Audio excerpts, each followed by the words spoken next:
So, good morning and welcome, everyone. I'm here to tell you that the board has been very busy with monthly and weekly meetings to address the major issues that we are facing in the church. So, I have some things I want to share. Our feeling is that we have been a transitional church for probably the last 12 years or so, beginning with the illness of Pastor Jeff Newhall. And of course, then he passed. And then we had Ellie Craner and Ron Wilson as an interim. And then a long-time search for Barry McCarthy. And then another interim stint with Ron Wilson. And then another long-time search for Carla Dietz. And then, fortunately, we were able to, the good Lord provided us a connection with Reverend Kevin Downer. And so Kevin has been our interim pastor here for the last 2.5 years. It's hard to believe it's been that long, but that's what it is. So anyway, it's been a long history of transition. And the reality is that we haven't really transitioned. We have stayed stagnant. We're trying to maintain our historical church, the church that you are all familiar with, that we are familiar with from the last 125 years. But while we have tried to keep us safe and together, the world around us has changed. Society has changed. Church membership is depleting, and the needs of the community have changed. But we have not. We have tried to hold on to the past, to try to be what we have always been. And while it seems to have worked, it has brought us now to what we on the board are saying an aha moment, like, aha, things really are, need to change. Something's got to happen here. And so that's where we are. So what are the big three ahas or questions that the board that's facing us, not only the board, but as your representatives of the congregation, and thus the congregation? What are we facing? So first of all is, how do we pay for a full-time pastor or a designated term minister or pastor? So we have a salary reality. Our finance team has been working on developing what we can afford to pay. And what they come up with, the number is really not adequate. It won't cover a full-time pastor. So the question is, how do we increase our revenues? So it can either be increased pledges, or we can continue to tap in and drain the endowment, or we've got some parcels of property.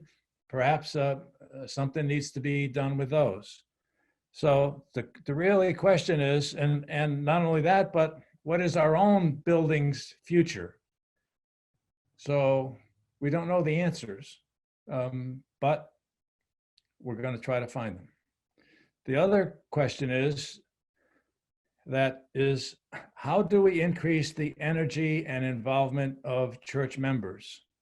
Both younger members and our older members. Now, I'm in the older category, but there's a lot older than me. But the point is that it's really a question of energy level and commitment to the future. And so how can we increase the energy and involvement of the entire congregation?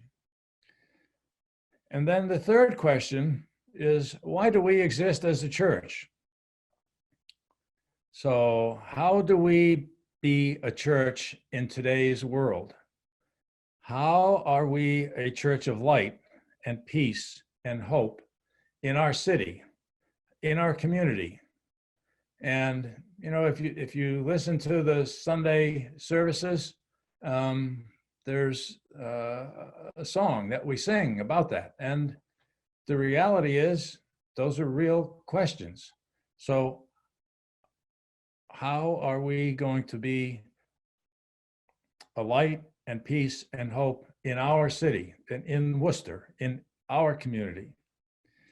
And what is our ministry today? So the shift has happened in the world and in churches, as you all well know. But the question is, what do we do now? There cannot be any more status quo. There is no time left for status quo. We're at this aha moment, and we've got to deal with the major questions that are facing us. And so the question is, what are we going to do to get us to tomorrow? It can no longer be what has been, but what we might become. And so that's the point to remember. We respect the past, but what is going to be our future? So I'll just shift gears a little bit. So on the operational side, the board has been meeting monthly at a regular meeting, and we found that that's not adequate to address all the questions and issues due to changes that have occurred because of the coronavirus and other business matters. And so we've been meeting weekly also via Zoom. So started out, we said it would be an hour, but really it goes to more an hour and a half each week. And the regular meeting was 2 hours, and that's usually going longer than that. So we're working hard, and we are trying to address the major questions and issues that the church is facing. The immediate issue now is how to return to church, and how do we reopen the building? The governor has issued new guidelines, and we are studying those and looking to see how we can implement them in a safe manner for ourselves as a church, for our congregation, and for our tenant users. And so one of the things we're doing is we established a task force to help us develop the protocols necessary for outside users to use our facility. So, and I'm planning another task force to advise us on the church property matters and the options that we might have regarding church property. We have already had appraisals done. Those were done some time ago. And so now with different questions arising, the board needs some assistance in sorting through all of that. And so we're going to have a task force to help the board to better understand the options and come up with appropriate recommendations. So I'll be asking some folks in the congregation to be on that particular task force. We are certainly paying attention to state and city leaders regarding the operating guidelines and protocols for reopening the church. And in addition, we have some building needs that have to be addressed. We have one of 3 boilers that is broken and needs to be replaced. So fortunately, it's springtime and we have a little bit of time through the summer, but it won't be long before fall is here and winter's here again. We have some leaking windows on the parking lot side of the church.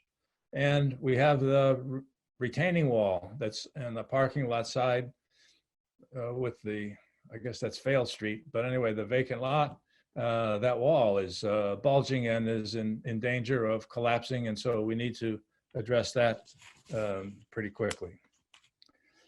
So I want to point out also that, Bob Converse has been our steadfast treasurer, but we need to find him some help. We need an assistant treasurer, and we need someone to step up and to become that assistant so that Bob can have a little relief. So let's see.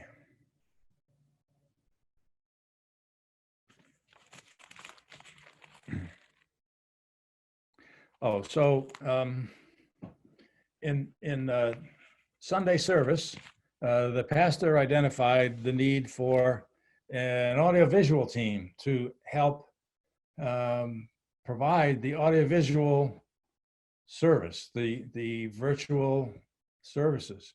And I hope that many of you have been tuning in on Sunday mornings at 8:30 to listen to Reverend Kevin give the services. It's a wonderful service in virtual reality,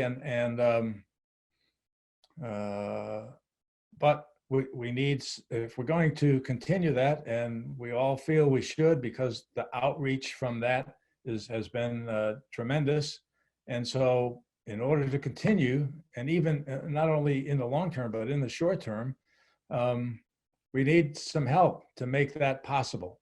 So we need, Pastor identified 4 people to be on a technology team that would help to facilitate the recording of that virtual service and making it all possible. So I need you to think about who you might who might volunteer or who you might volunteer.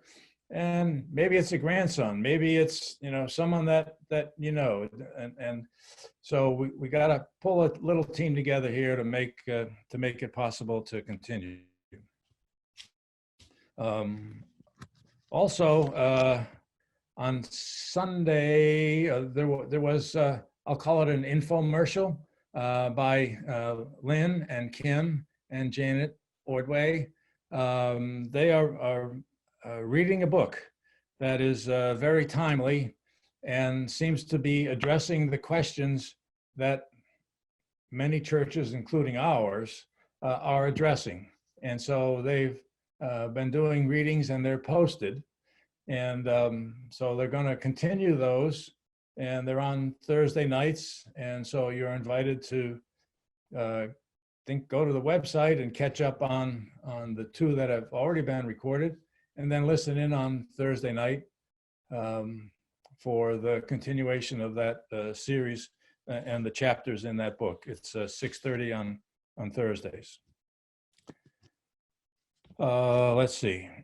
So the bottom line is that there's a need for all of the congregation to help out in some way.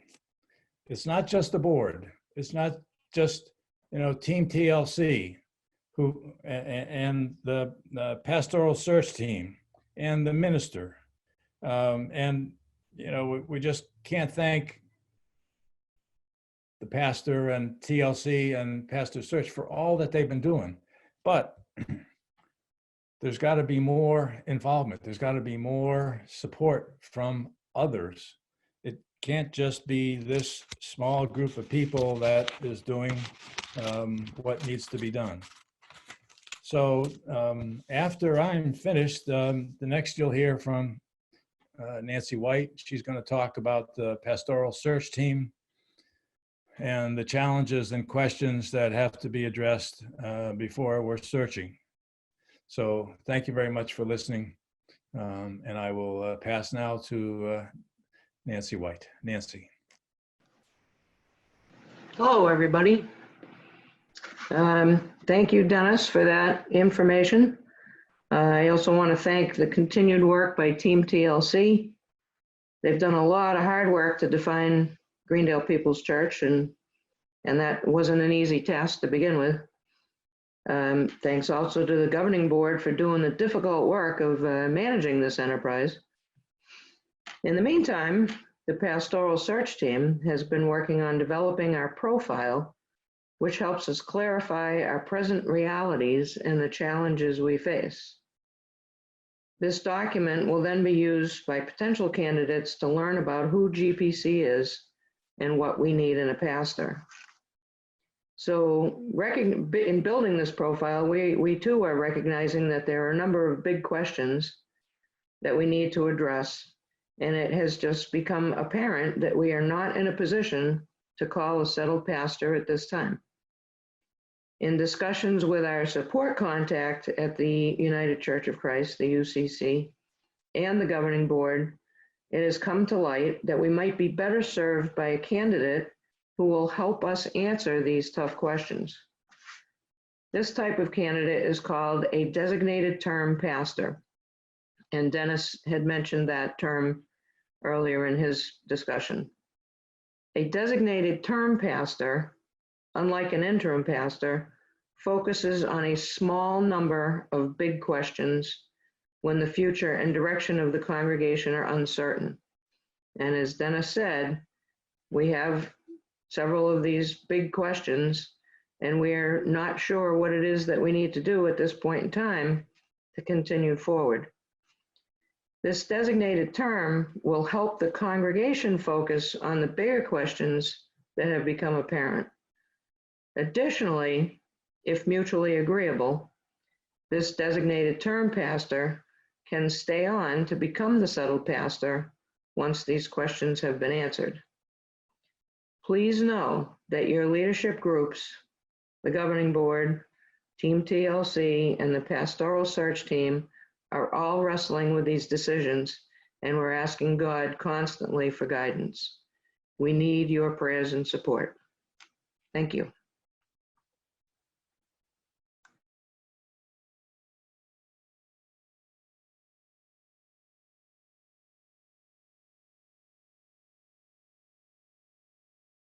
Welcome all. We are Team TLC.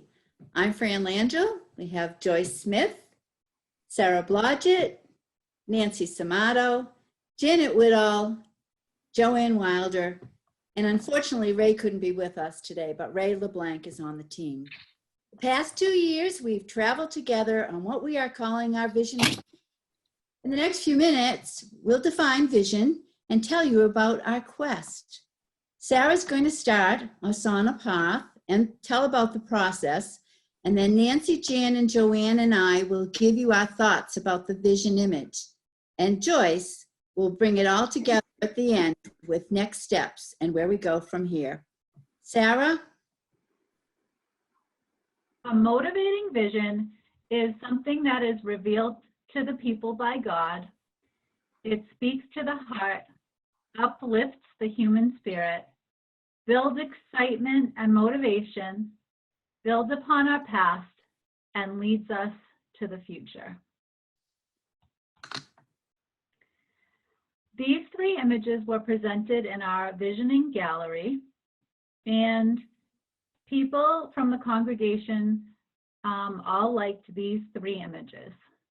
And when we as Team TLC looked at them, we saw that something connected them all.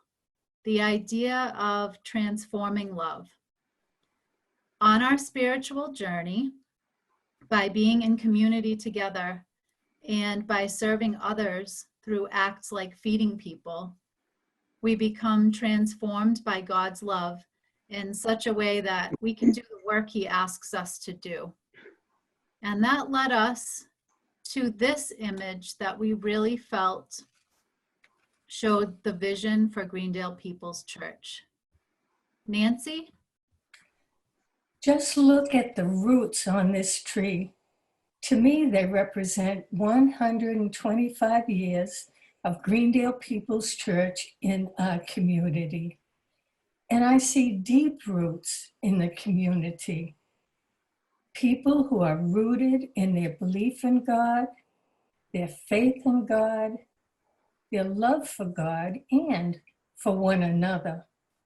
I see strength, growth, and perseverance. Janet? The trunk of the tree represents the stability and strength of our church building. From the trunk grows the branches that reach and extend throughout the community. We, the congregation, are the branches. We reach out into the community to help and serve our neighbors. With God's grace, we act with love for all.